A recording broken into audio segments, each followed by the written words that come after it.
back to the Beach Bum Bookworm. I am Tiffany. I'm so glad y'all found me again today. My channel is all about cozy mysteries and romance books, and today I'm doing my November cozy mystery wrap-up with, I think, maybe one or two romances snuck in, but I'm just going to include it. There's definitely not enough to separate it. I think 2 or 3 at the most, so it's majority rules. Cozy mysteries, which is kind of, going to be an obvious around here. Let me know what your favorite read of the month was. I'll let you know what my favorite is at the end of this video. Anything else that you want to talk about, put it in the comments below. I love hearing from you guys. If you have not hit the subscription and the notification bell, do so. Notifications going to tell you when I put out new videos each and every single week, so you don't miss anything. And the subscription keeps my channel growing, which has been, I can't even express. It's just been a blast. I've been having so much fun. All right. Let's get into this. My November cozy mystery wrap up with a few other books snuck in. In 3, 2, 1, go!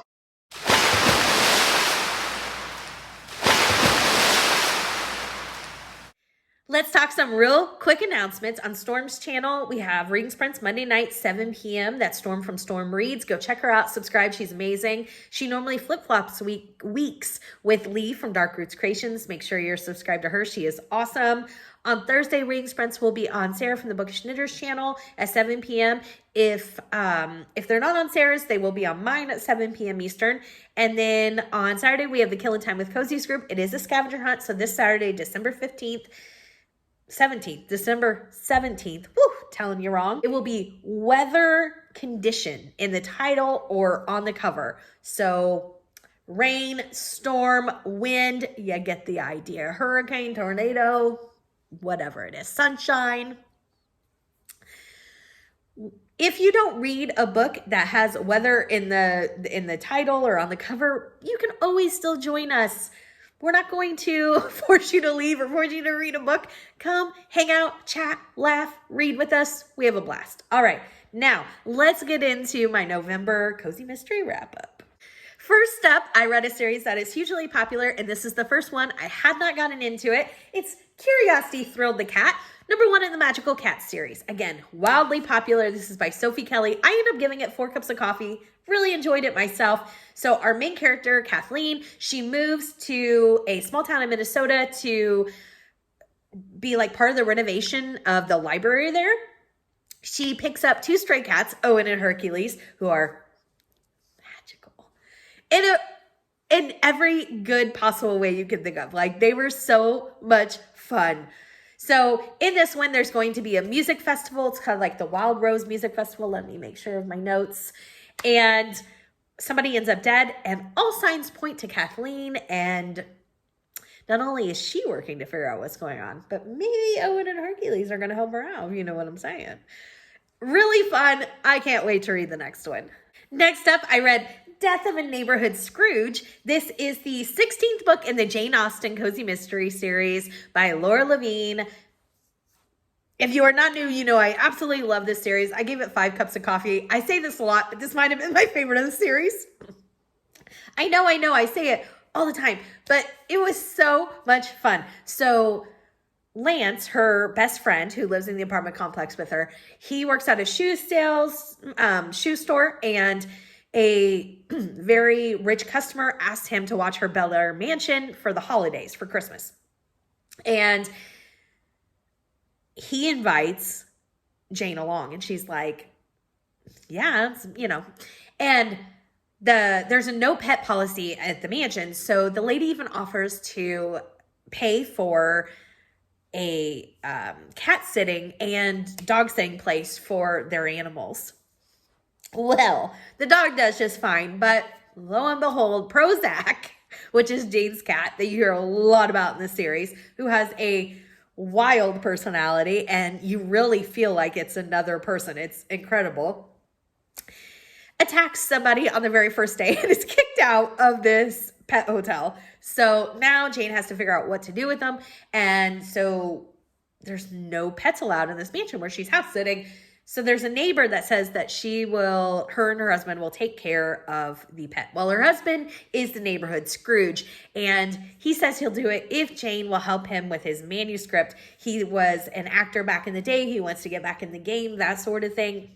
He thinks that this book is going to restart his career. Well, again, being the neighborhood Scrooge, he's probably not well liked. So he gets killed. And I have to say, this is one of the most unique kills I've read in a cozy mystery. He is hit with a Yule log, like a frozen chocolate Yule log, which is amazing.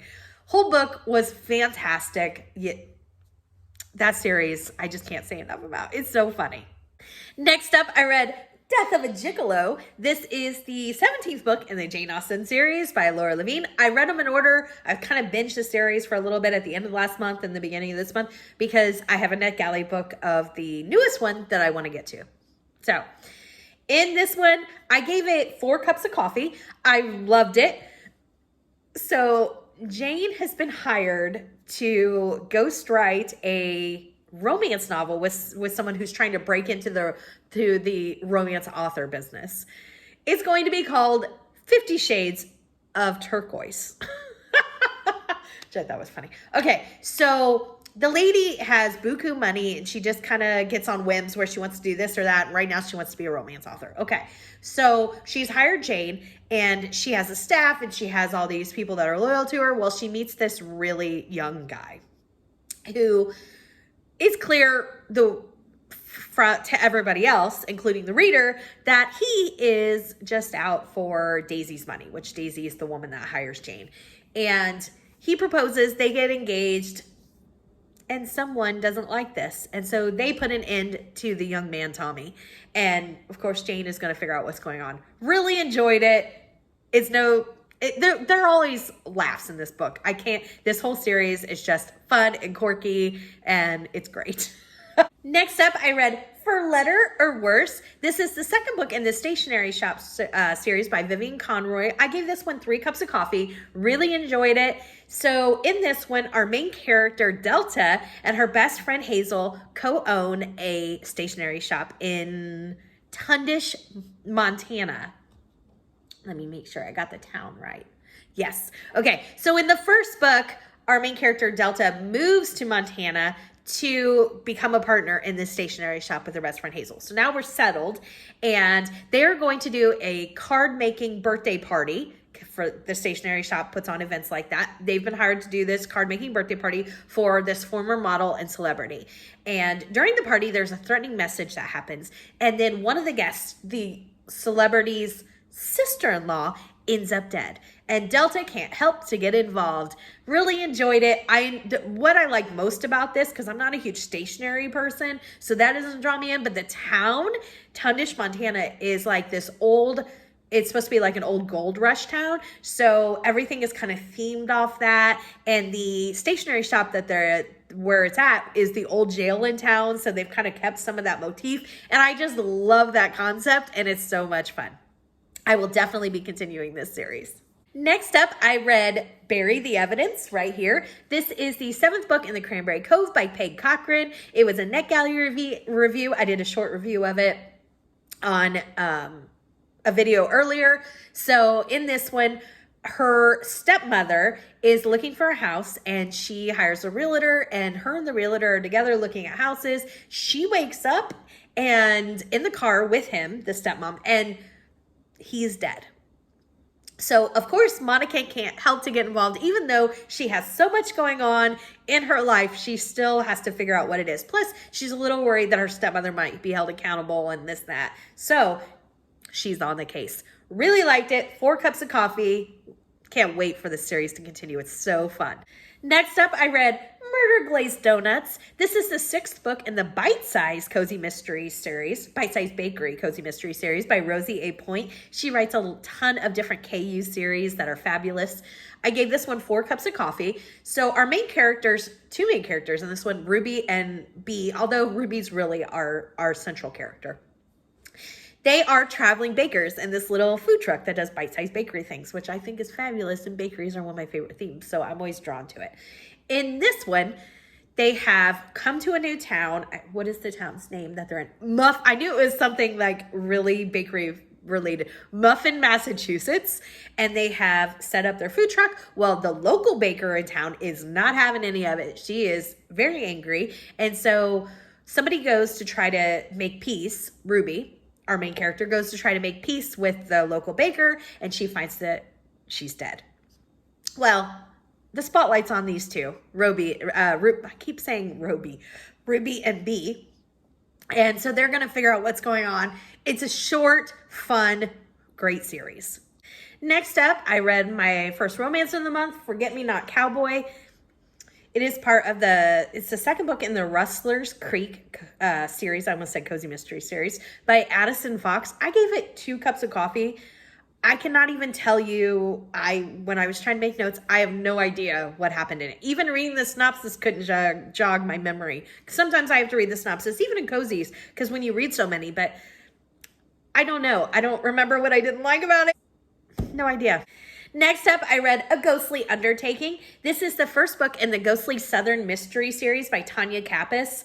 I gave this 5 humongous cups of coffee. I absolutely loved it.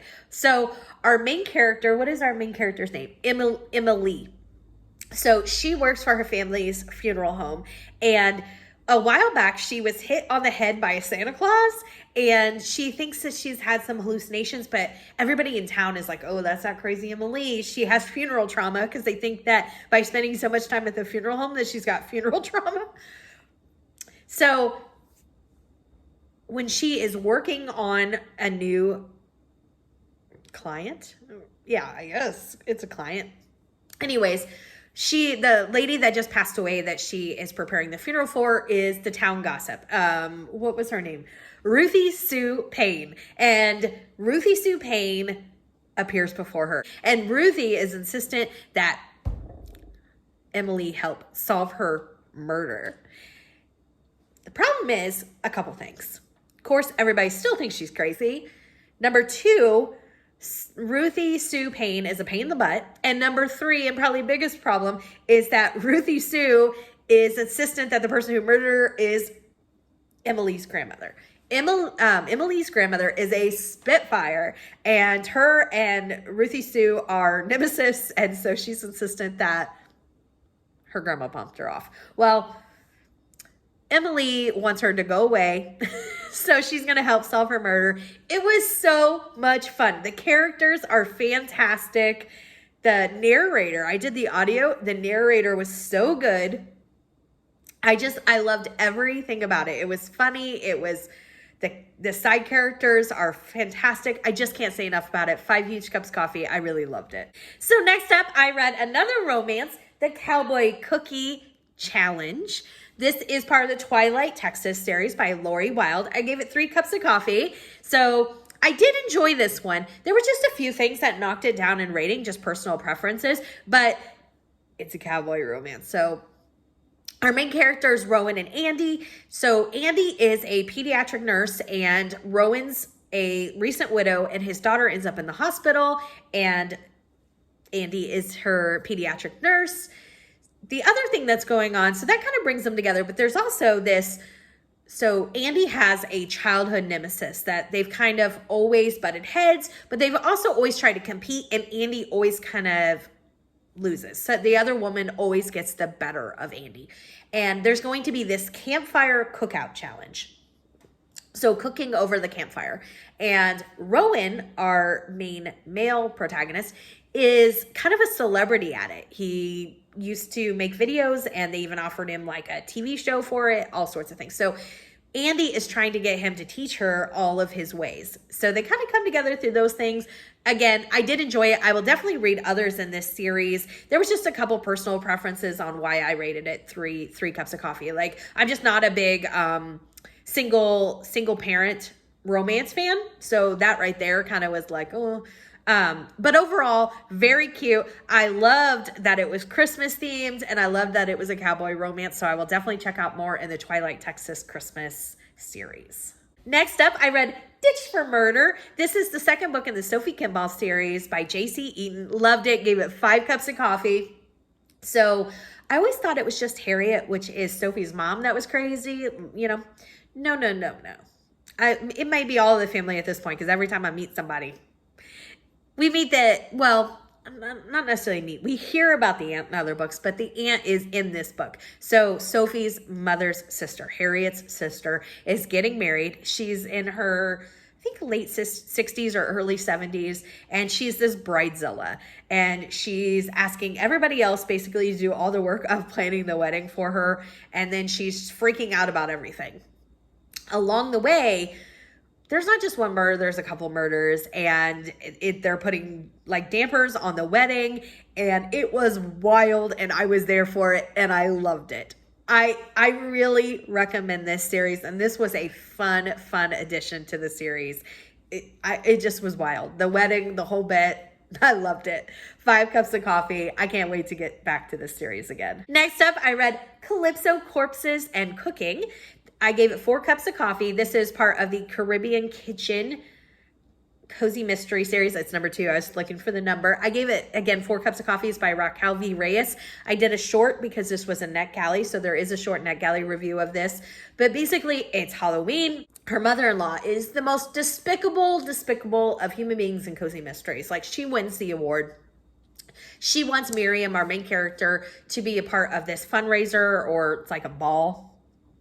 So as Miriam and one of her friends and some of her friends that are helping, they are working on setting up all the vendors for the ball, and they hear an argument, and then later the chef falls down the stairs and is dead, and Miriam's going to figure out what's going on. I loved it. I'm a little more precise in my details of the review. I don't want to spend too much time on it because I have a video for it. It was great. I can't wait to read the next one. So next up, I read A Big Fat Greek Murder. This is the second book in the Goddess of Greene St Cozy Mystery series by Kate Collins. I gave this 5 huge cups of coffee. I am loving this series. So our main character, Athena, her family owns a Greek, they own a greenhouse, but they also own a restaurant. And so they're putting on a wedding. And the groom is missing. He's just MIA. We don't know if he's a runaway groom, a kidnapped groom, or what. Well, it turns out, unfortunately, he's a dead groom. He was stabbed with a pair of scissors from a hairdresser. Well, the bride immediately accuses Athena's sister, Celine, who is a hairdresser. But what she's really saying is that Celine was having an affair with the groom. So if you back up, Celine was going to a gym, and the victim is a personal trainer at the gym. And so that's where the bride says they started having this relationship. But it turns out from Celine, she hated the guy. That's why she stopped going to the gym. And the reason why was to not be around him, because she just didn't like him at all. However, they are her scissors that stabbed him. But anybody can be in a hairdressing salon. So Athena's going to figure out what really happened. Loved it. Love everything about this series. It's so much fun. So next up, I read Poppy Harmon and the Backstabbing Bachelor. I ended up giving this like 3.5 cups of coffee. I thought it was a lot of fun. Our main character, Poppy, she works for the Desert Flowers Agency. Her and her friends are named Iris and Violet, so they thought the Desert Flowers, which makes sense. They also work with Poppy's daughter's ex-boyfriend, Matt. He's kind of like the face of the operation. So there's a group of young people that are targeting the elderly. They're getting jobs as like elderly caretakers, and then they're robbing them from like their homes and different stuff like that. So Poppy goes undercover. She's in her 60s, and she goes undercover as a 90-year-old woman, which was pretty funny. And she breaks up the operation. She busts it. And everybody's held accountable, so she thinks that it's going to be over. Well, she's still being like, she's getting stalked now, and some other stuff's happening, and she's like, okay, I don't know how this all relates, but there's something weird going on. Well, her stalker ends up on this reality show. So she used to be in the business, so she kind of gets a job as on the reality show, and then she also gets Matt, her daughter's ex-boyfriend, a spot on the reality show so he can really keep tabs. I thought it was fun. 3.5 cups of coffee. I can't wait to read the next one. Next up, I read A Ghostly Grave. This is the second book in the Ghostly Southern series by Tanya Kappas. 5 huge cups of coffee. I am so excited about this new series that I just found. I'm loving it. So in this one, Emily is visited by Chicken Teeter.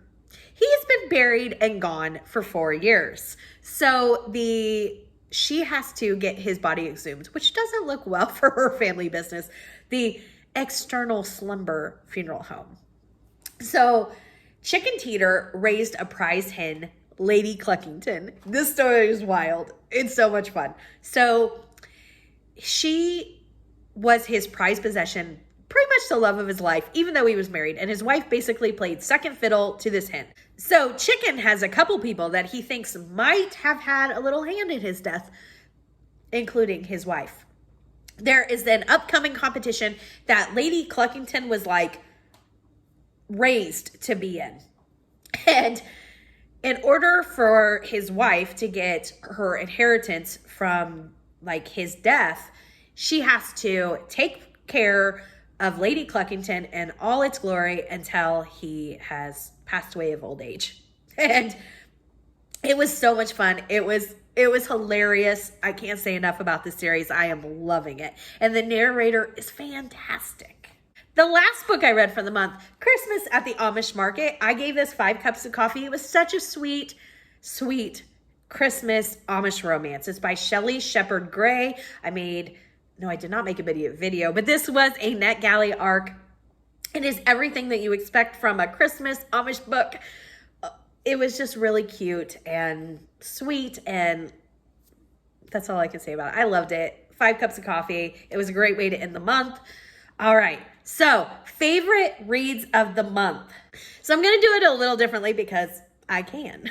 I'm doing 2, but I'm doing a new series that was my favorite, which is the Ghostly Undertaking series by Tanya Kappas. I read 2 of them this month. I just told you about them. I loved it. Loved it, loved it, loved it. It was one of my favorite things this month. Not new series. My favorite read of the month was Ditch for Murder by Sophie Kimball. It was just such a fun installment with the wedding and the craziness, and everything is there in that series that I love. Quirky characters. It's fun. I can't say enough about it. Again, love to hear what your favorite of the month is. Give me a big thumbs up for this video. And until next time, may all your future reads be 5 stars. Bye, everybody.